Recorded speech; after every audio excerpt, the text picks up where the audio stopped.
যেতেন নামাজ পড়তে,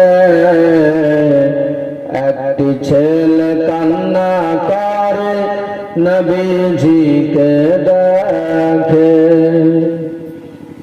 বাবা যদি থাকতো নতুন পোশাক দিত, মা যদি থাকতো চোখে সুরমা দিত, ভাই যদি থাকতো সঙ্গে নিয়ে যেত, সঙ্গে নিয়ে যেত, সঙ্গে নিয়ে যেত। আমার নবী দয়াল নবী সারা ভুবনে বিশ্বভুবনে দয়াল নবী ওই ছেলেটিকে নিয়ে গেলেন নিজ বাড়িতে। দয়াল নবী ওই ছেলেটিকে নিয়ে গেলেন আপন বাড়িতে। আয়েশা দেখে খুশি হয়, খুশি দেন যে তাহাকে।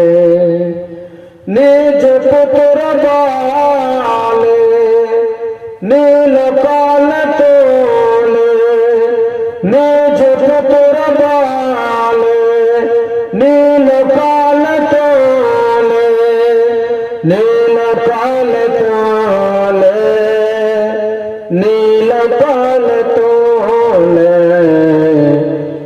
আমার নবী দয়াল নবী সারা ভুবনে বিশ্বভুবনে মোদের নবী দয়াল নবী সারা ভুবনে বিশ্বভুবনে। আমার নবী দয়াল নবী সারা ভুবনে বিশ্বভুবনে। বলছিলাম জয়নাল আবেদিন আওয়াজ দিচ্ছে, বলে বাবা দাঁড়া, সব বডিগুলো পড়ে আছে। জয়নাল আবেদিন দেখিয়ে দিচ্ছে, এটা হচ্ছে আমার ভাই আলী আকবর, এটা হচ্ছে আমার সালামদার আব্বাস চাচা। একেবারে দিকে সবার বডিগুলো এক জায়গাতে নিয়ে আসছে। কারো হাত আলাদা, কারো পা আলাদা, একত্রিত করে জয়নাল আবেদিন সর্বপ্রথমে নিজের আব্বা ইমাম হোসেন রাদিয়াল্লাহু তাআলা আনহুর বডিটাকে একত্রিত করে পারমিশন দিল যে এই জায়গাতে আমার আব্বার কবরটাকে খুঁড়ো। ব্রাদার, বাবা ভাই শুধু দুই একটা কদম মেরেছে, মারার সাথে সাথে দেখছি যেন খোদার হুকুমে আল্লাহ তাআলা কবরকে রেডি করে রেখেছে। বলুন সুবহানাল্লাহ, সুবহানাল্লাহ। আগে কমপ্লিট করা আছে। জয়নাল আবেদিন বলছে আমার বাবার জন্য, আমার আব্বার জন্য মহান আল্লাহ কবর খুঁড়ে দিয়েছে ফেরেশতা দিয়ে, এখানে আমার আব্বার ব্যবস্থা করো। এইভাবে করে আবার সবার বাকিগুলো যা ছিল, তার ভাই আলী আকবর, কাসিম, এদেরকে এক জায়গায় একত্রিত করে আমার ইমাম হোসেন আলী মাকামের কাছে তেনাদের দাফনের ব্যবস্থা করলো ভাই। তারপরে বাকি সবগুলো বডি একত্রিত করে একটা গর্ত খনন করে ইমাম হোসেনের যত আশিক প্রেমিক চাহানেওয়ালারা ছিল তাদের দাফনের ব্যবস্থা এক জায়গায় করলো। এবার তারা চলে যাচ্ছে লোকজন। তখন ইমাম জয়নাল আবেদিন বলছে দাঁড়াও, যেও না, আরো আছে। বলে কে? বলে চলো একটু সামনে। আগিয়েছে, দেখতে পাচ্ছে এক জায়গাতে ফরাত নদীর কিনারে একটা হাত পাওয়া গেল। বলে আর একটু আগাও। সামনের দিকে আগিয়েছে, দেখছে যেন সালামদার আব্বাসের বডিটা পড়ে আছে। বলুন সুবহানাল্লাহ, সুবহানাল্লাহ। বলে হচ্ছে এটা আমার চাচা, এই সালামদার আব্বাস এনার মাজার এখানে করো, কবরের ব্যবস্থা। বলে যারাই যাবে কারবালার সরজমিনে ইমাম হোসেন আলী মাকামের কাছে যাওয়ার আগে সালামদার আব্বাসের রওজাকে সালাম করে তবে যেতে পাবে। ইমাম হোসেন তার ছেলে জয়নাল আবেদিন সবার সমাধি করে তাদেরকে যে জেলখানার মধ্যে তাদেরকে বন্দী করে রেখেছিল, কিছুদিন পর এবার কুফার মতো সরজমিনে দামেস্কে সব জায়গাতে হইচই শুরু হয়ে গেল। এমন হইচই হয়েছে যে আর এজিদের জান বাঁচবে না। তার মান্যওয়ালারা বলছে, হুজুর যদি জীবন বাঁচাতে চান তাহলে তাড়াতাড়ি করে নবী পরিবারদেরকে ছেড়ে দেওয়া যাক, নচেত যদি সারা দেশের মানুষ একদিকে হয়ে যায় তাহলে আমাদের জীবন বাঁচবে না। লাস্টের দিকে শেষ সিদ্ধান্ত নিল, বলে হ্যাঁ তাহলে ছেড়ে দাও। ছেড়ে দেওয়া হলো। আমার নবীর রওজা পাকে সোনার মদিনায় নিয়ে যাওয়া হচ্ছে, সপরিবারে যাচ্ছে। জয়নাল আবেদিন যে নানার রওজায় কাছে গিয়ে কাঁদছেন, বলে নানা যান, ওগো নানা যান, আপনার সব জানা আছে, আমাদেরকে কারবালার সরজমিনে শহীদ করে দিয়েছে, আমার সব পরিবার সবাই চলে গেল, আমার ভাই আলী আসগরকেও দেখো তাদের মায়া হলো না, দয়া হলো না, তাদের অন্তরটা কালি কয়লা হয়ে গিয়েছে। আমার ভাই আলী আকবর চলে গেল। নানা যে আলী আকবর দেখতে অবিকল আপনার মতো যার চেহারা ছিল, কাসিম গেল, সবাই চলে গেল, সবাইকে মেরে দেওয়া হলো। লাস্টের দিকে আমি সপরিবারকে নিয়ে চলে আসলাম কুফা থেকে এজিদের দরবারে। আমাদেরকে এজিদের দরবারে 2 বছর ধরে জেলখানার মধ্যে বন্দী করে দিল। ওগো নানা যান, আপনার সব আছে জানা। যেমনি এই কথা জয়নালে আবেদিন যখন নবীর রওজার সামনে এই কথাগুলো বলছিল, আমার নবীর রওজা থেকে আওয়াজ আসছে, বলে জয়নাল আবেদিন শোনো, যা তুমি কথাগুলো বলছো, যা যা ঘটনা বলো, আমি বিশ্ব নবী, মায়ার নবী, দয়ার নবী সে সময় কারবালার সরজমিনে ছিলাম, আমি সব নিজের চোখে দেখেছি। যাও, চিন্তার কারণ নাই, আল্লাহ আমাদের দিয়ে ইসলামকে জিন্দা করেছে। জয়নাল আবেদিন চলে গেলেন নিজের বাড়িতে, সপরিবারকে নিয়ে আস্তে আস্তে জীবন কাটতে লাগলো। বড় কষ্টে তার জীবন কাটে। জয়নাল আবেদিন সেই দিন থেকে নিয়ে কোনোদিন একটু মুচকি হাসি পর্যন্ত তার মুখে আসেনি। দিনের বেলাও কোথাও বের হবে না, ঘরে ইবাদত করে নামাজ পড়ে। যার প্রয়োজন লাগে তারা যায় জয়নাল আবেদিনের কাছে। জয়নাল আবেদিন কোনো সময় কোনোটা মুহূর্তেও কারোর কাছে দাঁড় হতে চায় না, কারোর সঙ্গে কথা বলবে না। এবার দেখুন না, আমার নবীর বেটি মা ফাতেমা খাতুনে জান্নাতের যে বেটিরা ছিল মদিনাতে, যে ফাতেমার ব্যাপারে বলতে গেলে অনেক সময় লেগে যাবে, যে ফাতেমা আমার আপনার জন্য হাসরের ময়দানে এসে বাঁচাবে। একটা এমন সময় আসবে যে সময় আমার বিশ্ব নবী, দয়ার নবী, মায়ার নবীও এসে আপনারে আমারে বাঁচাবে না। সেই সময় একটা ওই মুহূর্তে আমার দয়ার নবী, মায়ার নবীর বেটি মা ফাতেমা এসে পৌঁছে যাবে আমার আপনার কাছে। ওটা কোন সময় হবে আপনার মাঝে আপনাদের কাছে তুলে ধরবো ইনশাআল্লাহ। তবে 2-1 মিনিট শুনুন। জয়নাল আবেদিন থাকতে লাগলেন মদিনাতে। এবার মদিনার অবস্থা যা রয়ে আছে দেখুন না, আস্তে আস্তে এইদিকে এজিদের লোকেরা এমন জোরদার শুরু করে দিল। শুধু তাই নয়, ইমাম হোসেনের সপরিবারকে মেরেও তারা ক্ষান্ত হয়নি, মদিনায় চলে আসলো। মদিনাতে হামলা শুরু করে দিল। যে মসজিদে নববী আমার নবী দো জাহানের বাদশা খুতবা পরিধান করেছে গো, যে মসজিদে নববীতে জিবরিলে আমিন খোদার হুকুমে কত 100,000 বার এসেছে, যার কোনো নাই ঠিকানা। এইখানে পর্যন্ত এজিদের লোকেরা পারমিশন দিল যে মসজিদে নবীর মেম্বারে ঘোড়া বাঁধো, গাধা বেঁধে দাও, আজান বন্ধ করে দিল।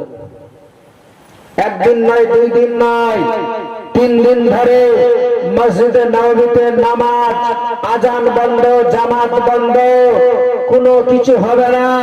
নবীর সাহাবী ছিল মাত্র একজনা, ওই ভিতরে মেম্বারের পরে শুধু নিজের জীবনটা বাঁচার জন্য লুকিয়েছিল সেই জায়গাতে। তরফ খুলে বেরিয়ে 3 দিন পরে বেরিয়ে বলছে, শোনো ও পৃথিবীর মানুষেরা, শুনে রাখো, যদিও মসজিদে নববীতে আজান হচ্ছিল না, নামাজ হচ্ছিল না, নামাজ পড়ার সুযোগ দিচ্ছিল না, মসজিদে নববীর মতো মেম্বারের কাছে যেখানে বিশ্ব নবী, মায়ার নবী, দয়ার নবী খুতবা পরিধান করেছে, সেই জায়গাতে গাধা খচ্চর বেঁধে পেচ্ছাপ পায়খানা করিয়েছে। কিন্তু জানো, আমি যেই মেম্বারের কোণে লুকিয়েছিলাম সেই জায়গা থেকে আমি তো বুঝতে পারছিলাম না যে কখন নামাজের সময় হচ্ছে। বাইরে থেকে কিছু বোঝা যাচ্ছিল না, তবে ভিতর থেকে আমি আওয়াজ পাচ্ছিলাম যখন নামাজের সময় হচ্ছিল তখন আমার মায়ার নবী, দয়ার নবী আওয়াজ দিচ্ছিল নামাজের জন্য। বলুন সুবহানাল্লাহ, সুবহানাল্লাহ। প্রতিটা মুহূর্তে ওয়াক্তের সময় আমি দেখতে পাচ্ছিলাম জামাতের জন্য, নামাজের জন্য আমার বিশ্ব নবী আওয়াজ দিয়েছে।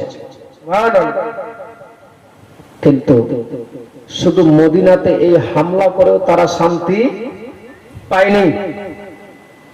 তারপরে চলে গেল মক্কাতে, যে খোদার ঘর কাবাখানা, সেই কাবাখানার গ্লাস যে রয়ে আছে কাপড়, সেই কাবাখানাতে এজিদের লোকেরা গিয়ে আগ লাগিয়ে দিল, আগুন লাগিয়ে দিল, দাও দাও করে আগুন জ্বলে যাচ্ছে। মক্কার লোকেরা বলেছিল, হায় সর্বনাশ, এই এজিদ যে আমিরে মাবিয়ার নবীর সাহাবীর ছেলে আজ এই মক্কাতে এসে খোদার ঘরে এমনি করে অত্যাচার করবে, এটা সহ্য করা যাবে না। আর একটা কথা আমার মায়ার নবী, দয়ার নবীর সাহাবী হযরতে আলী মদিনাতেই বলেছিল, যে মুখতার বিন সাকাফি যখন মুক্তার ছোট শিশু অবস্থায় ছিল, সে সময় আমার বিশ্ব নবী তার মাথায় হাত রেখে বলেছিল যে, হে মদিনার লোকেরা শোনো, এই ছেলেটা, এই মুক্তার আমার খানদানকে যারা মারবে তাদের বদলা নেওয়ার জন্য এই মুক্তারই হবে। এই মুক্তার একদিন বদলা নেবে সবার কাছে, কিন্তু সেও ইমানদার হয়ে মারা যাবে না, সেও বেঈমান হয়ে যাবে। বেশি দিন গেল না, মাত্র 6 বছর গত না হতে হতে বদলা শুরু হয়ে গেল।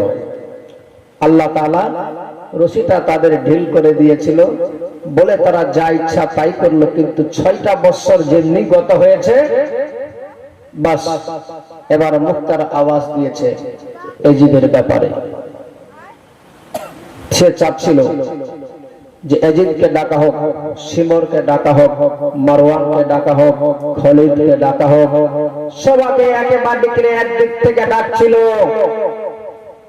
আর ওই সময় একটা মেয়ে নারী ছিল, যে নারীটা খোদার কাছে দোয়া করে বলেছিল, রব্বুল আলামিন, মাবুদ মাওলা, আমার যখন আমার নবী পরিবারদেরকে কাফেলা নিয়ে যাওয়া হচ্ছিল, আমি সে সময় শুধু একটা বাক্য ভাষা ব্যবহার করেছিলাম, বলে, ও এজিদের লোকেরা, আজকে তোমরা নবী পরিবারের প্রতি কেন এমনি করে শাস্তি দিচ্ছ? রাসূলুল্লাহর সামনে কেমনি করে তোমরা মুখ দেখাবে, কেমনি কথা বলবে? ওই মেয়েটা যখনই এই কথা বলেছিল, বলার সঙ্গে সঙ্গে তার কোল থেকে একটা বাচ্চা ছিল, তার কোলে বাচ্চাটাকে নিয়ে তার মাথা মস্তকটা ধরে তরবারি দিয়ে মাথাটাকে 2 খণ্ডিত করে ওই মায়ের ওই যে সন্তান ছিল তার কোলের মধ্যে দিয়ে দিল ওই মাথা মস্তকটাকে। এবার বলে, ও বুড়ি রে, এই মেয়ে, তুমি যদি আবার নিজের জীবনটা বাঁচাতে না চাও তাহলে দ্বিতীয় শব্দ ব্যবহার করবে তুমি, নচেৎ তুমি যদি চুপ থাকো তাহলে নিজের জীবন বেঁচে যাবে, আর যদি কথা বলো তাহলে তোমার সঙ্গে সঙ্গে এখনই তোমার ছেলের সাথে সাথে তুমিও দুনিয়া ছাড়া হয়ে যাবে।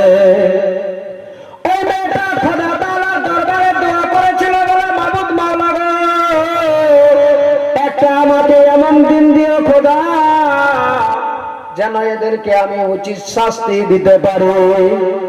সময় চলে আসলো, 6 বছর না গত হতে হতে এজিদের দলের লোকদেরকে সবার বদলা নেওয়ার জন্য শুরু হয়ে গেল। ওই মেয়েটাও এবার মাথা ছেড়ে আওয়াজ দিয়ে দিল, বলে আমি শাস্তি দিতে চাই সেই লোকটাকে, যে লোকটা আমার চোখের সামনে আমি নিষেধ করেছিলাম এজিদের দরবারে, আমি বলেছিলাম হোসেনের খানদানকে এমনি করে কষ্ট দিচ্ছ কেন, খোদার কাছে কি জবাব দিবে? এই কথা বলতে গিয়ে আমার কোল থেকে আমার সন্তানকে ছিলে, আমার চোখের সামনে আমার ছেলেকে জবাই করে আমার সন্তানের মাথা মস্তকটা আমার কোলে রেখে দিয়েছিল। ওই লোকটাকে আমি দেখতে চাই আজকে। তাকে না মারতে গেলে আমি ক্ষান্ত হব না, শান্তি পাবো না। খবর নিতে নিতে লাস্ট অব্দি খবর পাওয়া গেল লোকটা আর নাই বেঁচে পৃথিবীতে, লোকটা মারা গিয়েছে। শেষ পর্যন্ত কবরের কাছে গিয়ে পৌঁছে গেল। ওই মেয়েটা বলছে, ও লোকেরা, ও বাবা তোমরা একটু আমার সঙ্গে কেউ সহযোগিতা করবে? বলে কেন, কি হয়েছে? বলে এই লোকটাই, যে কবরটা দেখতে পাচ্ছ তোমরা, এই লোকটাই আমার সন্তানকে আমার কোল থেকে টেনে হিচে নিয়ে আমার চোখের সামনে আমার বাচ্চাকে জবাই করে দিয়েছিল, মাথা মস্তকটা আমার বুকের মধ্যে রেখে দিয়েছিল। খোদার কাছে আমি দোয়া করেছিলাম হোসেনের বদলা নেওয়ার যখন সময় হবে গো খোদা, তখন আমাকে তুমি শক্তি দিও যেন আমিও বদলা নিতে পারি। আজ আমার সময় হয়ে গিয়েছে, আর চাই না আমি থাকতে, তাকে না মারতে গেলে শান্তি পাবো না আমি। বলে এই কবরের মধ্যে শুয়ে গেছে, সে যে কেমনি করে মারবে তুমি? বলে একটা কাজ করো, তাড়াতাড়ি করে গর্তটা খনন করো। পায়ের দিকে গর্ত খনন করতে লেগেছে, দেখছে যেন পায়ের দিকে গর্ত খনন করতে করতে হঠাৎ করে নজর পড়ে গেল তার পা দুটিকে একটা অজগর সাপ লেপটিয়ে যেন ছিঁড়ে ছিঁড়ে মাংসগুলো খাচ্ছে। আবার বলে পায়ের দিকে নয়, মাথা ধরে আছে, মাথার দিকে তার খনন করে। মাথার দিকে যেমনি খনন করতে লেগেছে, দেখতে পাচ্ছে যেন গলার মধ্যে অজগর সাপ লেপটিয়ে আছে, আর নাকটাকে ছিঁড়ে ছিঁড়ে তার মাংসগুলো খাচ্ছে। তখন তারা বলেছিল, লোকজন তখন বলতে লাগলো, মা ছেড়ে দে, মা ছেড়ে দে। আল্লাহ তাআলা তাকে যথেষ্ট শাস্তি সাজা দিচ্ছে। এই মেয়েটা বলেছিল, না আমি খোদার দরবারে এটা দোয়া করেছিলাম, আল্লাহ তাআলা আমি যেন তাদেরকে নিজের শাস্তি দিতে পারি, তাকে আমি হাত দ্বারা নিজের শাস্তি না দিলে তাকে আমি শান্তি পাবো না। সে সময় বুড়িটা, ওই মেয়েটা বলছে, বাবা তোমরা কেউ আমার সঙ্গে কেন সহযোগিতা করছো না? বলে মা তুমি কেন বুঝতে পারছো না, তাকে আল্লাহ তাআলা যথেষ্ট সাজা দিয়ে দিয়েছে। ওই মেয়েটা তাতেও শান্তি পেল না, আল্লাহ তাআলা তাকে বুদ্ধি দিয়ে দিল। বেরেনে একটা লাঠি নিয়ে সাপের পায়ের পিছনে গিয়েছে, ওই মুর্দারের যেমনি সাপটাকে একটু টাচ করেছে, ঠুস করে দেওয়ার সঙ্গে সঙ্গে খোদার হুকুমে সাপটা সরে গেল। মাথার দিকে এসে আবার লাঠিটা দিয়ে যেমনি সাপে একটু টাচ করলো, সাপটা সঙ্গে সঙ্গে সেই জায়গা থেকে সরে গেল। তার বডিটাকে তুলে নিয়ে জ্বলন্ত আগুনে তাকে জ্বালিয়ে পুড়িয়ে শেষ করে দিল। তারপরে আবার মুক্তার বিন সাকাফি এলান করে বলে, সীমার কোথায় আছে? তাকে ডাকা হয়। একেবারে দিকে সবাইকে ডাকতে লেগেছে, সবার শাস্তি উচিত দিয়ে যাচ্ছে। একদিক থেকে দেখুন না কেমনি করে মারে, তার আগে দেখুন আমার নবীর বেটি মা ফাতেমা খাতুনে জান্নাত কেমন করে আমাদের জন্য, আমার আপনার জন্য হাসরের ময়দানে পৌঁছাবে। তারপরে আপনাদের সামনে বক্তব্য রাখবো ইনশাআল্লাহ। তার আগে একবার দরুদ শরীফ পাঠ করেন, আল্লাহুম্মা সাল্লি আলা সাইয়্যিদিনা মাওলানা মুহাম্মদ ওয়ালা আলি সাইয়্যিদিনা ওয়ালা আলি সাইয়্যিদিনা মাওলানা মুহাম্মদ। আল্লাহুম্মা সাল্লি আলা সাইয়্যিদিনা মাওলানা মুহাম্মদ ওয়ালা আলি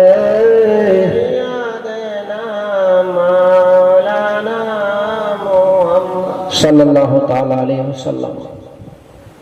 এই এজিদের এদের যে আবার উচিত শাস্তি হচ্ছে কিভাবে শুনবেন। তার আগে শুনুন, যেই সভাতে আজকে বসে আছেন না, যেই নামাসাদের কথা শুনছেন, সেই নামাসা তারই হুসেনের মা, এ মা, ওই মা ফাতেমা আমার আপনার জন্য হাসরের ময়দানে এসে দাঁড়াবে। যখন মানুষ বিপদগ্রস্ত হয়ে যাবে, যখন মানুষের কাছে কেউ থাকবে না। আপনারা শুনেছেন যখন কিয়ামতের সময় হবে, সে সময় যে সূর্য আজকে দেখতে পাচ্ছেন, একটা সূর্যের মুখ আছে জমিনে, যে তাপ আমরা সহ্য করতে পারি না। কিন্তু হাদিস শরীফের মধ্যে আছে যে একটা এমন সময় হবে, হাসরের যখন সময় আসবে, কিয়ামত যখন হবে, তখন একটা সূর্যের মুখ থাকবে না। পৃথিবীতে আল্লাহ তাআলা 12টা মুখকে করে দিবে। বলুন সুবহানাল্লাহ। এই 12টা সূর্যের মুখ জমিনের দিকে থাকবে, আর সূর্য উপরে থাকবে না, নিচে মানুষের মাথার উপরে থাকবে। সে সময় মানুষ বিপদগ্রস্ত হবে সূর্যের তাপে। এত তাপ হবে যে মানুষের মগজ ফেটে বেরিয়ে যাবে, মানুষের উপরে ছিটকে পড়বে। শুধু তাই নয়, যে মানুষ ওই গরমের তাপে মানুষের ঘাম বেরিয়ে আসবে। আপনারা শুনেছেন কারো হাঁটু পর্যন্ত হবে, কারো কোমর পর্যন্ত হবে, কারো নাক পর্যন্ত হবে। ওই ঘামে হাবুডুবু খেলবে মানুষ। ওই ঘামের এত দুর্গন্ধ হবে। আজ মানুষের সাধারণ অনেক মানুষ আছে যে হয়তো ঘেমে গেলে দুর্গন্ধ করে পাশে থাকা যায় না, হয় না? কিন্তু সেই দিনের ব্যাপারে বলা হয়েছে, যখন মানুষ ঘামের সাঁতার কাটবে ঘামে, সে সময় ঘামের এত দুর্গন্ধ হবে, মানুষ চিৎকার করতে গেলে 50,000 বছর দূরত্ব থেকে আওয়াজ শোনা যাবে। জোরে সুবহানাল্লাহ বলা যাবে না? শুধু তাই নয়, যখন মানুষ চিৎকার করবে, চিৎকারের সাথে সাথে দুর্গন্ধের সাথে ভিতর থেকে কলিজাটা পর্যন্ত মানুষের হাতে বেরিয়ে চলে আসবে। তবুও মানুষ রিহাই পাবে না। এই ফাতেমা সে সময় দেখে সহ্য না করতে পেরে এসে পৌঁছে যাবেন ওই হাসরের ময়দানে। আপনারা শুনেছেন কিনা জানি না, তবে এটুকু আপনাদের মাঝে একটু আমি বলি, শুনুন। এই মা ফাতেমা যখন মানুষ, নবীর উম্মতিরা পশ্চিমে তাকাবে, ডানে তাকাবে, বামে তাকাবে, কেউ থাকবে না সাহারা দেওয়ার মতো। শুধুমাত্র সাহারার জন্য ছোটাছুটি করবে, কিন্তু কেউ কাউকে পাওয়া যাবে না। সে সময় আমার নবীর বেটে মা ফাতেমা পূর্ব উত্তর কন্যা দিয়া বেরিয়ে আসবে। কি কন্যা দিয়ে? পূর্ব উত্তর কন্যা দিয়ে আমার নবীর বেটি মা ফাতেমা খাতুনে জান্নাত বেরিয়ে আসবে। যে মা ফাতেমার ব্যাপারে বলা হয়েছে যে সেই হাসরের দিনে, ওই হাসরের ময়দানে যত মানুষ উঠবে, শুধু মানুষ নয়, 1,24,000 পয়গম্বর পর্যন্ত উলঙ্গ অবস্থায় সবাই দাঁড়াবে। কিন্তু আমার আল্লাহ তাআলা সেই দিনে মা ফাতেমা খাতুনে জান্নাতকে এত বড় মর্যাদা দিবে, মহান আল্লাহ জান্নাত থেকে একটা কাপড় দান করবে, একটা শাড়ি দিবে দান। সেই কাপড়টা পরে মা ফাতেমা খাতুনে জান্নাত এসে পৌঁছে যাবে ওই জায়গাতে। যখন মানুষ ছোটাছুটি করবে, মানুষ যখন ওই পিপাসার মধ্যে, যখন তৃষ্ণার মধ্যে এমন অবস্থা দাঁড়িয়ে যাবে, মানুষ শুধু সাহারা চাইবে, কিন্তু সাহারা দেওয়ার মতো হবে না। সে সময় আমার নবীর বেটি মা ফাতেমা খাতুনে জান্নাত এসে এই যে জমিনের মধ্যে যে ঘামের সাঁতারে আমরা হাবুডুবু ফেলবে মানুষ, সেই সময় আমার নবীর বেটি মা ফাতেমা ডান পাখানা শুধু রাখার সঙ্গে সঙ্গে খোদার হুকুমে পানি সব সাফ হয়ে যাবে। সুবহানাল্লাহ। আর যেমনি পানি সাফ হয়ে যাবে, জমিনটা যেমনি, ওই সূর্যটা যে নিচে আছে, জমিনটার সঙ্গে সঙ্গে সূর্যের তাপে ওই জমিটা আর জমি থাকবে না, সেই জমিটার সঙ্গে সঙ্গে তামা হয়ে যাবে। ওই তাম্বার মধ্যে দ্বারা সম্ভবপর হবে না, মানুষ ছোটাছুটি করবে। আমার নবীর বেটি মা ফাতেমা খাতুনে জান্নাত বলবে, আমার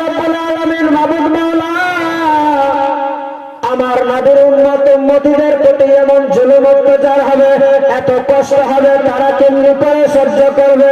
আমার নবীর বেটি মা ফাতেমা মাথা থেকে কাপড়টাকে সরিয়ে, যে মা ফাতেমার চুলগুলো হবে কতরানো, সেই মা ফাতেমা কাপড়টা সরিয়ে মাথাটা শুধু দুবার নড়াচড়া দিবে, দেওয়ার সঙ্গে সঙ্গে খোদার হুকুমে সূর্যটা আবার স্বাভাবিক জায়গায় চলে যাবে। সুবহানাল্লাহ। যেমনি সূর্যটা স্বাভাবিক জায়গাতে যাবে, আমার নবীর বেটি মা ফাতেমার সঙ্গে সঙ্গে শাহাদাতের আঙুলটা আসমানের দিকে উত্তোলন করে বলবে, ওগো মাবুদ খোদা তাআলা, আজকে আমি বিচার চাই গো মাবুদ, আজকে তুমি আমার বিচার করে দাও। আমার আল্লাহ সেই সময় যে খোদার ব্যাপারে আমরা সবাই উলামা ইকরামদের মুখ দ্বারা শুনছেন, ওয়াহদাহু লা শারীক, যিনার কোনো জড়া নাই, যিনার কোনো বেটা নাই, বেটি নাই, সেই খোদা তাআলা সেই দিন আমার বেটি নবীর বেটি মা ফাতেমা খাতুনে জান্নাতকে উম্মুন শব্দ, মা শব্দ তিনবার ব্যবহার করবে। কি শব্দ? মা শব্দ তিনবার ব্যবহার করবে। জোরে বলেন সুবহানাল্লাহ।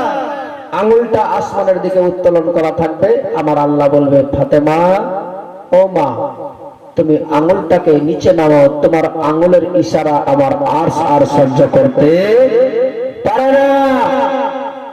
ওই সময় ফাতেমা বলবে, রব্বুল আলামিন, মাবুদ মাওলা, আজকে আমি বিচার চাই, আজকে আমার বিচার চাই। আমার খোদা তাআলা সেই সময় বলবে, কিসের বিচার চাও তুমি? বলবে, খোদা গো, আমার যে ছেলে খোদা, আমার স্বামী, যে স্বামী কোনো দোষ করেছিল না, কোনো অন্যায় করেছিল না, তাকে কুফর মতো মসজিদে নামাজের হালাতে তাকে মারা হয়েছে, তাকে হত্যা করা হয়েছে, তার আজকে আমি বিচার চাই।